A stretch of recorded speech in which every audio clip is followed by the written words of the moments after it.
મુખ્ય અને અગત્યના સમાચાર વિશે ફટાફટ જાણી લઈએ તે પહેલાં જો તમે અમારી ચેનલમાં નવા હોય અને સબસ્ક્રાઇબ ના કર્યું તો સબસ્ક્રાઇબ કરી લેજો। ઠંડીને લઈને મહત્વના સમાચાર આવી રહ્યા છે। રાજ્યમાં કડકડતી ઠંડી વચ્ચે હવે ફરી એકવાર કમોસમી વરસાદ સામે આવી શકે છે। હવામાન વિભાગના વૈજ્ઞાનિક અભિમન્યુ ચૌહાણે ગુજરાતના અનેક વિસ્તારોમાં કમોસમી વરસાદની આગાહી કરી છે। વિગતો મુજબ હવામાન વિભાગ દ્વારા આગામી 5 થી 7 દિવસને લઈને આગાહી કરાઈ છે, જેમાં 4 દિવસ બાદ 3 દિવસ વરસાદની આગાહી કરવામાં આવી છે।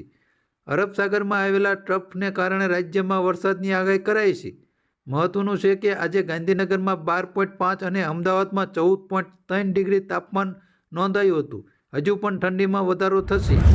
આગળના સમાચાર વિશે વાત કરીએ તો આજે ગોંડલ માર્કેટયાર્ડમાં એક ધાણીની આવકનું મુહૂર્ત કરવામાં આવ્યું હતું। વાત કરીએ તો આ વર્ષે નવા ધાણીની સિઝનનો પ્રારંભ થાય તે પહેલાં ગોંડલ માર્કેટયાર્ડમાં પ્રથમ વખત જસદણના વિજયભાઈએ એક નવા ધાણેથી 5 થી 6 મણ લઈને પહોંચ્યા હતા। યાર્ડમાં નવા ધાણીની આવક થતાં જ આજે ધાણીની મુહૂર્તની હરાજી શ્રીફળ વધેરીને વેપારીએ કર્યું। ખેડૂતોને મીઠા મોઢા કરાવી અને કરવામાં આવી હતી હરાજી શરૂ। શુક્રવારની હરાજીમાં નવા ધાણાના 20 કિલોનો રેકોર્ડ બ્રેક ભાવ 36,000 રૂપિયા બોલાયા હતા, જેમાંથી ખેડૂતો ખૂબ જ ખુશ થયા હતા। સાઉથ આફ્રિકાનું મેચમાં મોયો। જી હા, ઇન્ડિયા vs સાઉથ આફ્રિકા વચ્ચે જે ટેસ્ટ મેચ ચાલી રહી છે તેને લઈને મહત્વના સમાચાર આવ્યા છે। ઇન્ડિયા 7 વિકેટે ભારત મેચ જીતી ગયું છે, સાઉથ આફ્રિકાને હરાવ્યું છે। બીજી ટેસ્ટ જીતવા માટે ભારતને 79 રનનો ટાર્ગેટ મળ્યો હતો। પહેલી ઇનિંગમાં સિરાજે 6 વિકેટ ઝડપી તો બીજી ઇનિંગમાં બુમરાહે 6 વિકેટ ખેરવી નાખી હતી। 1993 પછી ભારતે 31 વર્ષ બાદ સાઉથ આફ્રિકા સામે ટેસ્ટ મેચ જીતી હતી। સિરીઝ બીને 1-1થી બરાબર કર્યું હતું। તમારા મતે મેચમાં કયા ખેલાડીનું પ્રદર્શન શાનદાર રહ્યું હતું તેના વિશે કોમેન્ટ કરજો। અને આ ટેસ્ટ મેચ સાવ ટૂંકી 1.5 દિવસમાં પતી ગઈ। ઓનલાઈન ફોર્મ ભરવાને લઈને મહત્વના સમાચાર સામે આવ્યા છે।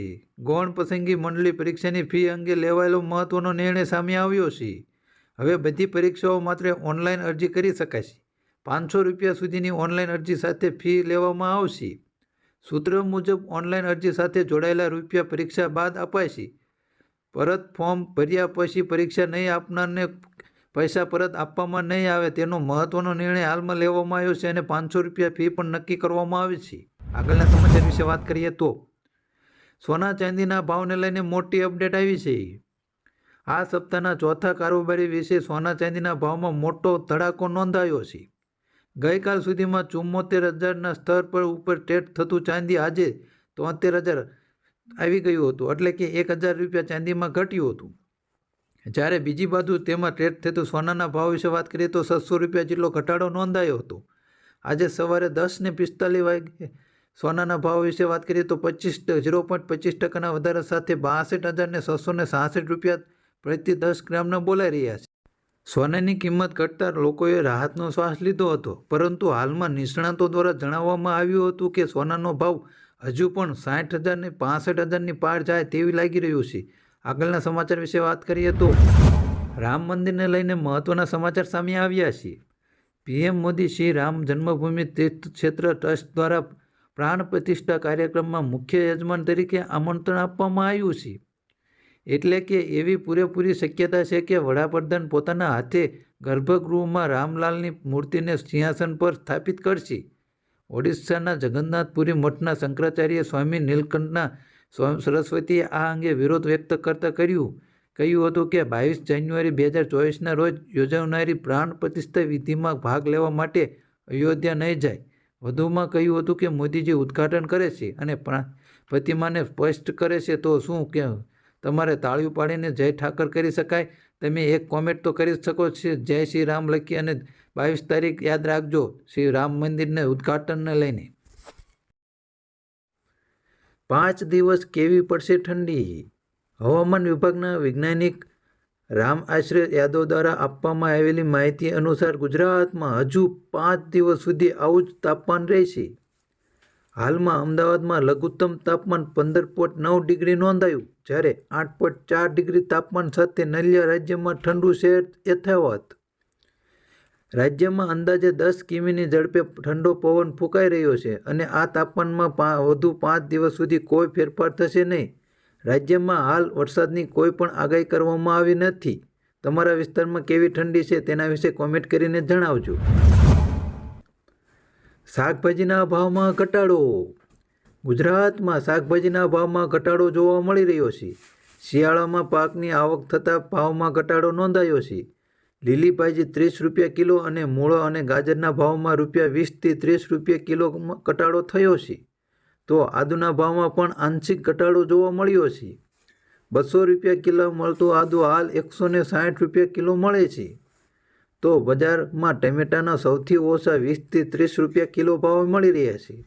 તો તુવેર દાળ ₹80 થી ₹100 અને લીલા મરચાં ₹80 થી ₹60, જ્યારે વટાણા ₹30 થી ₹40 કિલોના ભાવે મળી રહ્યા છે. હાલમાં શાકભાજીની આવક ખૂબ જ હોવાથી ભાવમાં આંશિક ઘટાડો જોવા મળ્યો છે અને ભાવ હાલ પૂરતા આટલા જ રહેશે તેવી સંભાવના છે. આગળના સમાચાર વિશે વાત કરીએ તો ગુજરાત સરકારે મોટી કમર કસરી છે.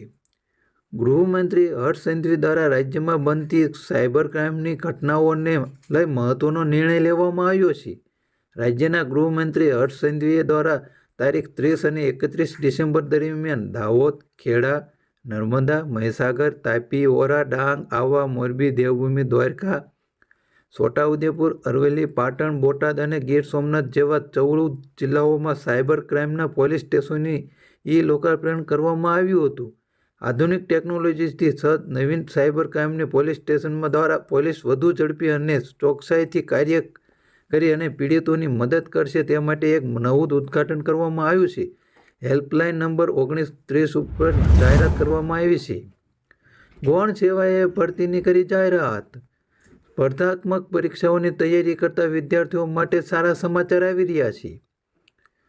ગૌણ સેવા પસંદગી મંડળી દ્વારા જાહેર મહત્વની ભરતી બહાર પાડવામાં આવી છે. અત્રે જણાવી દઈએ કે આંકડા મદદની કુલ 188 જગ્યાઓ પર ભરતી જાહેર કરવાઈ છે. 16 જાન્યુઆરી સુધી ઓનલાઈન અરજી કરવાની રહેશે. સંશોધન મદદની વર્ગ 3 માટે કુલ 99 જગ્યા, જ્યારે આંકડા મદદની માટે કુલ 89 જગ્યા ઉપર ભરતી માટે સીધી જ અરજી મંગાવવામાં આવશે.